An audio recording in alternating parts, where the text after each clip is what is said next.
Isang mapagpalang araw na naman sa ating mga tol. For today's video is magbahagi na naman ako ng mga gamit spiritual. Isa sa mga gamit ko na personal pang proteksyon, which is ito yung personal ko na gamit. Isa sa mga personal na gamit spiritual ang bao ng niyog na isang mata at isang bibig na ginawa kong Holy Rosary, yung pagka-style niya Holy Rosary.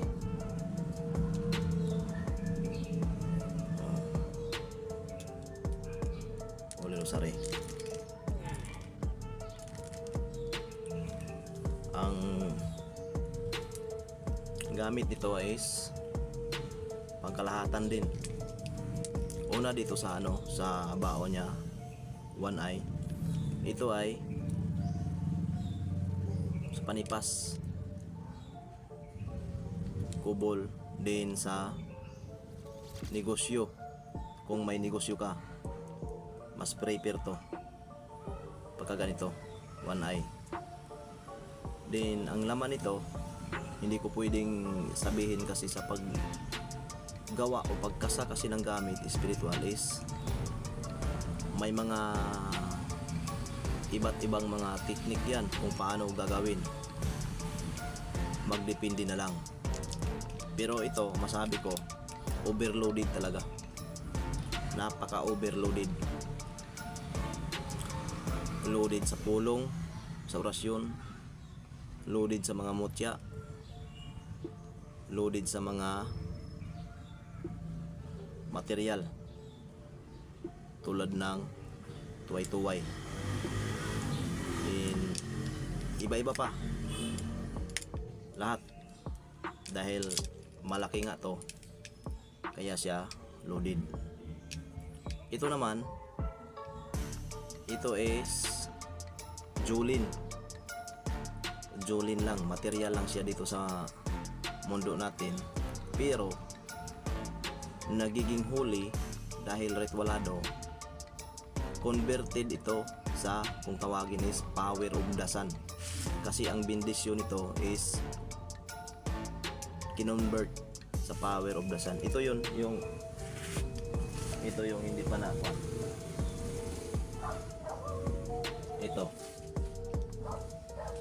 Ito yun, power of the sun. Gamit na gamit nito. Ito, isang piraso lang ito dapat ilagay sa sa bao o kaya kahit saan ilagay. Then magkasama to sa orasyon, formula na power of the sun.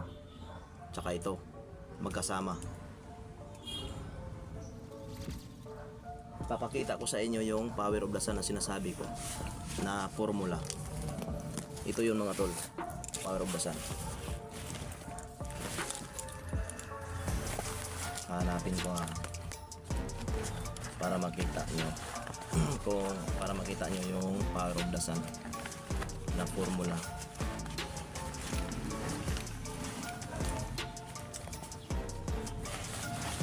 Hanapin ko pa.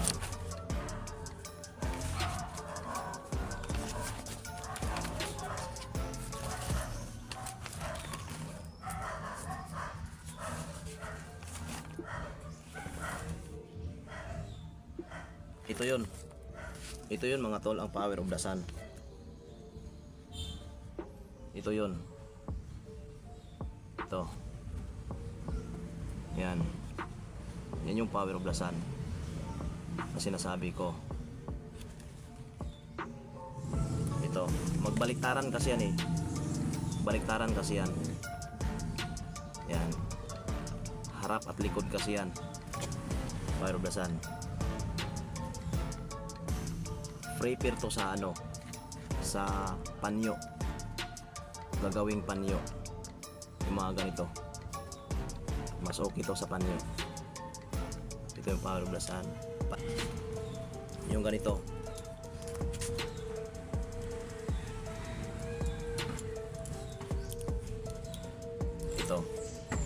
nito. Pero ito ay hindi power of the sun. Ang panyo na ito, hindi ito power of the sun. Ito ay naka ano tara ito sa kubol. Protection din ito. Ang isa sa marami kasing orasyon patungkol sa pakubol, pero isa ito sa mga orasyon ng pakubol, itong adit, adarit, paktasyon. Yan yung orasyon sa kubol. Tsaka marami pang mga ano dito. Marami itong gamit sa unang panahon sa mga gamhanan ng mga tao. Isa ito na magiging carpet. Isa ito sa magiging carpet. Pero sa ngayon ng mga henerasyon, iilan na lang yung may mga paniniwala tungkol dito, tungkol sa carpet. Iilan na lang. Unless sa mga lehitimo o kaya yung mga sinauna, yung mga karaan ng mga antingero, or kahit mga baguhan lang ngayon ng mga antingero, pero kung yung tatay o kaya erpat nila is karaan na antingero, may paniniwala pa rin sila dito sa mga ganito. Pero hindi lahat ng ganito pwede carpet, hindi lahat. Magdepende kasi yan sa sa orasyon na nilagay, sa orasyon na sinulat, at doon sa pagkabindisyon, depende.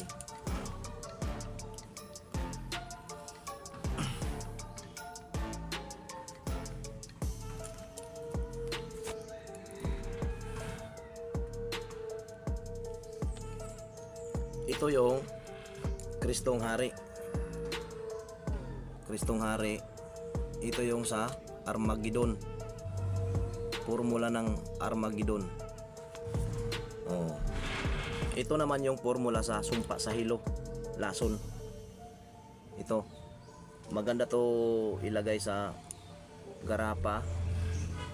Tapos timbulan ng lana. Pangontra sa hilo. Ibig sabihin, pagka mayroong nalalason na nakainom ng lason o kaya nakakain ng lason, pwede mo painumin ng lana na ito ang nakapaloob, sumpa sa hilo na ito. Maklaro ba? Yan o.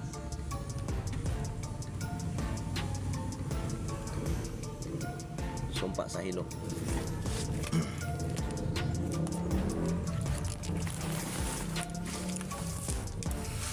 Itong bao ko na ito mga tol, lahat naman ng mga bao ko, lahat naman ng mga bao, mapalaki o mapaliit, lalong lalo na to, lahat ng formula, orasyon, nakapaloob dito. Lalong lalo na yung electromagnetic power nandito, mga virtudes nandito. Lahat ng mga formula, yung mga nasa katawan ko ng mga formula, nandito na lahat.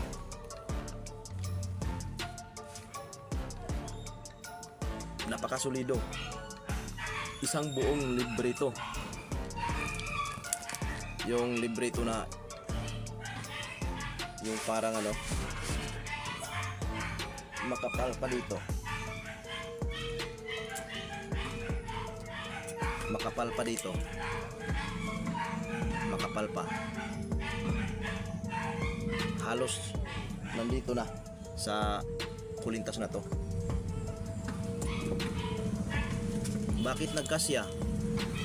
Kasi nireduce na. Nire-reduce. Pinapaliit. Kaya nagkasya. Din sa tangan ko na tuway-tuway na 208 pieces nandito lahat, pero dalawa lang yung buo na nandito, which is yung magkapares. Then the rest yung mga yung mga kiniskis na lang, kiniskis, pero buo at saka kiniskis parehas lang yan, parang kuan ba, parang mutya sa kilat. Pag malaki ang mutya sa kilat, kahit biak-biakin mo yan, biak-biakin, ibahagi kung kani-kanino sa mga tropa, sa mga kakilala, mapalaki, mapaliit, the same lang yung power, yung abilidad na maibigay niya. Oh. Unless sa bago, ngayon kasi, ano na ngayon yung tuway-tuway ko nadagdagan kasi 208, nadagdagan ng 7. Ano na? 215 pa lang piraso. Kunti pa. Ito naman binigay to sa atin ng tropa sa Haringbakan. Pati ito. Yan. Panipas, kubol. Yan. Brown protection tol, pangkalahatan. Lagi kong ipaalala sa mga kapatid na mga espiritual, sa mga utol, kahit ano ang tangan mo na agima to anting-anting, huwag kang gumawa ng masama. Walang kahit na sino ang makakasumpa sa'yo. Walang kahit na sino ang makadiskumunyon sa'yo. Gumawa ka lang ng tama. Yun lang mga tol, talagang may advice ko. Kahit ano pang tangan mo, kahit sandamakmak pa yung tangan mo na agimat anting-anting, kung gumagawa ka ng masama,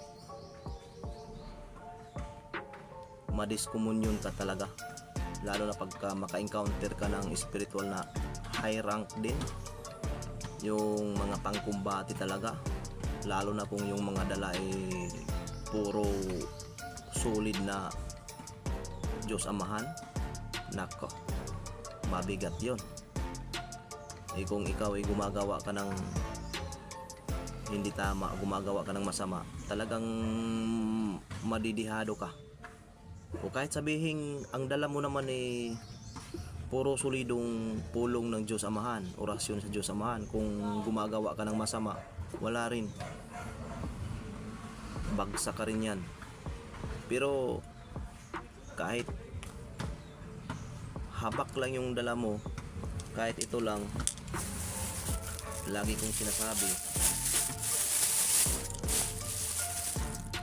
kahit ito lang yung nasa katawan mo, kahit ito lang ang nasa katawan mo,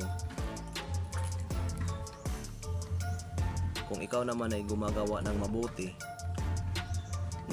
naniniwala at nagdadasal sa Panginoon palagi, ay kahit sino pang mga ano dyan, kahit sino pang mga masama dyan, yung mga mangkukulam o barangon, mga black magic, may kablangka, wala, basic na basic.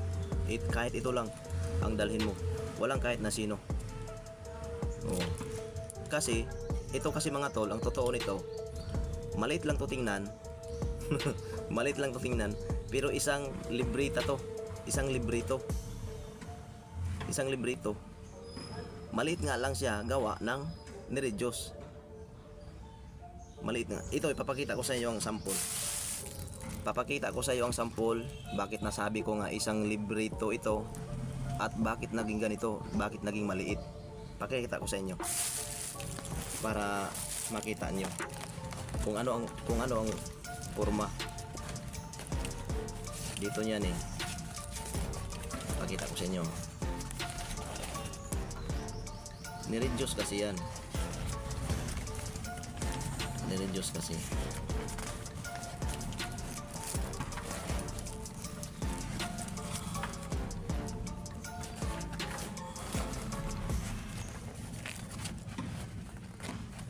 Parang wala na yatang extra dito ah. Parang nasa isang ano ko yata.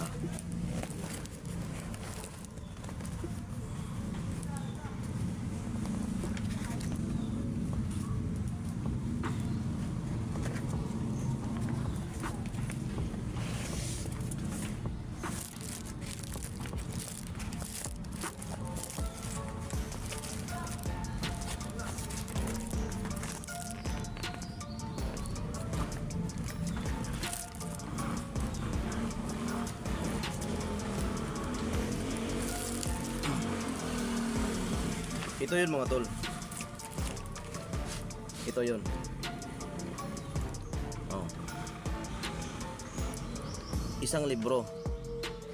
Isang libro, which is 2 libro. Naka-reduce na rin to. Sa isang envelope, pina-reduce ng 50%, ito ang kinalabasan. Pag ipapa-reduce mo pa ito, liliit pa to. Oh.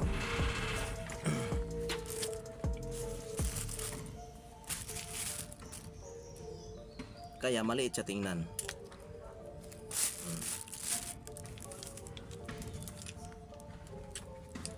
Tagulilong, kubol, tipas, diskomunyon, sumbalik, sa mga lason-lason, sa mga barang o pulam, hilo, magaling to. Oh. Overloaded ang tanga na to. Mga patakod pagkawakwag, mga engkanto. Distansya sa iyo ang mga engkanto tol.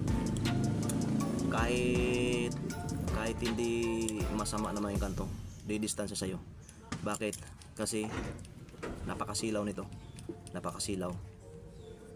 Para bang yung fluorescent ba na hindi ka makatingin. Pagpulong. Kahit ito. Kahit yung mga ganito. Pulong. Silaw to sa kanila. So, yun lang tol ang maibahagi ko sa inyo. Maraming salamat. Sana may matutunan kayo sa mga gamit. At sa paggawa ng mga gamit tol, iba-iba ang paraan, iba-iba ang mga diskarte. Hindi magkaparehas.